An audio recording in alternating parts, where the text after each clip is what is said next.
ರಸ್ತೆ ಗುಂಡಿಗಳ ಸಮಸ್ಯೆ ರಾಜ್ಯ ರಾಜಧಾನಿಯನ್ನೇ ಬಿಟ್ಟಿಲ್ಲ. ಇನ್ನು ಹಿಂದುಳಿದ ರಾಯಚೂರು ಜಿಲ್ಲೆಯನ್ನು ಬಿಡುತ್ತಾ ರಾಯಚೂರು ನಗರದಲ್ಲಿ ರಸ್ತೆ ಗುಂಡಿಗಳಿಂದ, ರಸ್ತೆ ಸಮಸ್ಯೆಗಳಿಂದ ಅಲ್ಲಿನ ಜನರು ಬೇಸತ್ತು ಹೋಗಿದ್ದಾರೆ. ಆದರೆ ಅಧಿಕಾರಿಗಳಾಗಲಿ ಜನಪ್ರತಿನಿಧಿಗಳಾಗಲಿ ಇದಕ್ಕೂ ನಮಗೂ ಯಾವುದೇ ರೀತಿಯಾದಂತಹ ಸಂಬಂಧ ಇಲ್ಲ ಅನ್ನುವಂತೆ ವರ್ತಿಸುತ್ತಿದ್ದಾರೆ. ಈ ಕುರಿತ ಕಂಪ್ಲೀಟ್ ಡೀಟೇಲ್ಸ್ ಇದೆ, ನೀವೇ ನೋಡಿ. ರಾಯಚೂರು ನಗರದಲ್ಲಿ ಗುಂಡಿಗಳದ್ದೇ ಕಾರುಬಾರು. ತಗ್ಗು ಗುಂಡಿಗಳಲ್ಲಿ ನಿತ್ಯ ಪ್ರಯಾಣಿಕರ ಪರದಾಟ.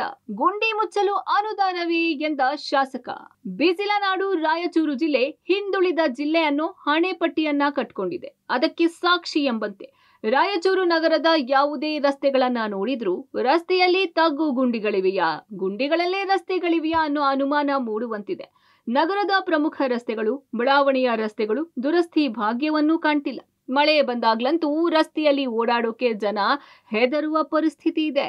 ನಗರದ ಚಂದ್ರಮೌಳೇಶ್ವರ ವೃತ್ತದಿಂದ ಗಂಜ್ ವೃತ್ತ, ಗದ್ವಾಲ್ ರಸ್ತೆ, ಹೈದರಾಬಾದ್ ರಸ್ತೆ, ವಾಸವಿ ನಗರ ರಸ್ತೆ, ಬೋಳಮಾನ ದೊಡ್ಡಿ ರಸ್ತೆ, ಆಕಾಶವಾಣಿ ರಸ್ತೆ ಸೇರಿದಂತೆ ನಗರದ ಹಲವಾರು ರಸ್ತೆಗಳು, ಹೆದ್ದಾರಿ ರಸ್ತೆಗಳು ಸಹ ಗುಂಡಿಗಳಿಂದ ಕೂಡಿವೆ. ಹೀಗಾಗಿ ಜನ, ಅಧಿಕಾರಿಗಳು ಜನಪ್ರತಿನಿಧಿಗಳಿಗೆ ಹಿಡಿ ಶಾಪ ಹಾಕ್ತಿದ್ದಾರೆ. ಮಹಾನಗರ ಪಾಲಿಕೆ ಅಧಿಕಾರಿಗಳು ರಸ್ತೆ ಗುಂಡಿ ಶೀಘ್ರದಲ್ಲಿ ಮುಚ್ಚಲು ಕ್ರಮ ವಹಿಸುತ್ತೇವೆ ಅಂತಲೇ ಕಾಲ ಕಳಿತಿದ್ದಾರೆ. ಆದ್ರೆ ರಾಯಚೂರು ನಗರ ಶಾಸಕ ಡಾಕ್ಟರ್ ಶಿವರಾಜ್ ಪಾಟೀಲ್ ಮಾತ್ರ ರಸ್ತೆ ಗುಂಡಿ ಮುಚ್ಚಲು ಶಾಸಕರಿಗೆ ಅನುದಾನ ಇಲ್ಲ, ಅದು ಮುನ್ಸಿಪಾಲಿಟಿ ಕೆಲಸ, ನನಗೆ ಗುಂಡಿ ಮುಚ್ಚೋಕೆ ಅನುದಾನ ಇದೆ ಅಂದ್ರೆ ಶಾಸಕ ಸ್ಥಾನಕ್ಕೆ ರಾಜೀನಾಮೆ ಕೊಡ್ತೀನಿ ಅಂತ ಜಾರ್ಕೊಂಡಿದ್ದಾರೆ. ಇತ್ತೀಚೆಗೆ ನಡೆದ ಮಹಾನಗರ ಪಾಲಿಕೆ ಸಾಮಾನ್ಯ ಸಭೆಯಲ್ಲಿ ಗುಂಡಿ ಮುಚ್ಚಲು ನನಗೆ ಅನುದಾನ ಇಲ್ಲ ಅಂತ ಶಾಸಕ ಡಾಕ್ಟರ್ ಶಿವರಾಜ್ ಪಾಟೀಲ್ ಅಸಹಾಯಕತೆ ಹೊರಹಾಕಿದ್ದಾರೆ.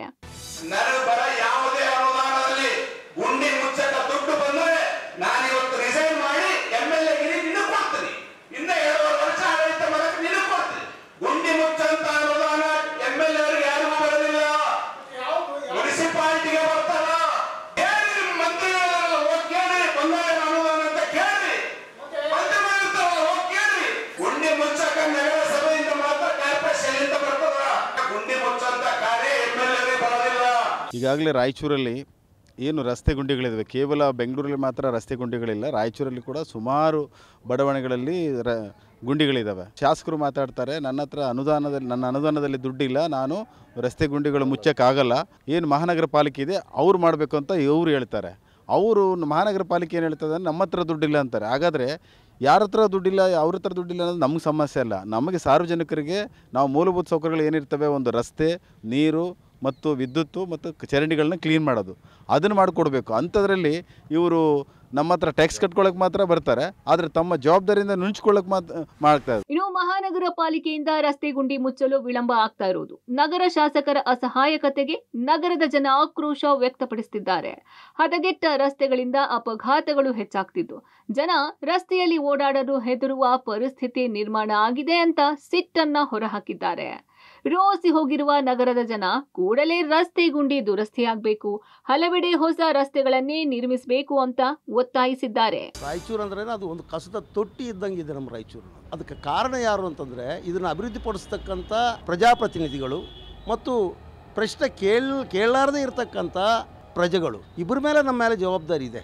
ಇದು ಮಹಾನಗರ ಪಾಲಿಕೆ ಸಂಬಂಧಪಟ್ಟಂಥ ರಾಯಚೂರು. ಮಹಾನಗರ ಪಾಲಿಕೆ ಆ ಕಡೆ ಚಕಾರ ಎತ್ತಾ ಇಲ್ಲ ಈ ರಾಯಚೂರು ವಿಷಯದಲ್ಲಿ. ತಗ್ಗು ಗುಂಡಿಗಳು, ರಾಯಚೂರು ತುಂಬ ತಗ್ಗು ಗುಂಡಿಗಳು, ಒಂದು ರೋಡ್ ಬರೋಬರಿಲ್ಲ ರಾಯಚೂರಲ್ಲಿ. ಕುಡಿಯುವ ನೀರು, ಸ್ವಚ್ಛವಾದಂಥ ನೀರು ಸರಿಯಾಗಿ ಬರ್ತಾ ಇಲ್ಲ ಇಲ್ಲಿ ರಾಯಚೂರಿನಲ್ಲಿ. ಸೊ ಇದು ನಾವು ಡಿಗ್ನಿಫೈಡ್ ಇನ್ಸಲ್ಟಿಂಗ್ ಅಂತ ಇದನ್ನು ರಾಯಚೂರು ಜನನ್ನ ಅವಮಾನ ಮಾಡ್ತಕ್ಕಂಥ ವಿಷಯಗಳಲ್ಲಿ. ಒಟ್ನಲ್ಲಿ ರಾಯಚೂರು ನಗರ ಈಗ ರಸ್ತೆ ಗುಂಡಿಗಳ ನಗರವಾಗಿ ಮಾರ್ಪಟ್ಟಿದೆ. ನಗರದ ಬಡಾವಣೆಗಳಲ್ಲಿ ನಿರ್ಮಿಸಿದ ಸಿಸಿ ರಸ್ತೆಗಳು ಸಹ ಹಾಳಾಗಿದ್ದು ಜನ ನಿತ್ಯ ನರಕಯಾತನೆ ಅನುಭವಿಸುವಂತಾಗಿದೆ. ಜಗತ್ತು ಮುಂದೆ ಹೋಗ್ತಾ ಇದ್ರೆ ಬಿಸಿಲ ನಾಡು ರಾಯಚೂರು ಮಾತ್ರ ಅಭಿವೃದ್ಧಿಯಲ್ಲಿ ಹಿಂದೆ ಹೋಗುತ್ತಿದೆ ಅಂತ ಜಿಲ್ಲೆಯ ಜನ ಆಕ್ರೋಶ ಹೊರಹಾಕಿದ್ದಾರೆ. Vijay Jagatagal, public TV, Raichur.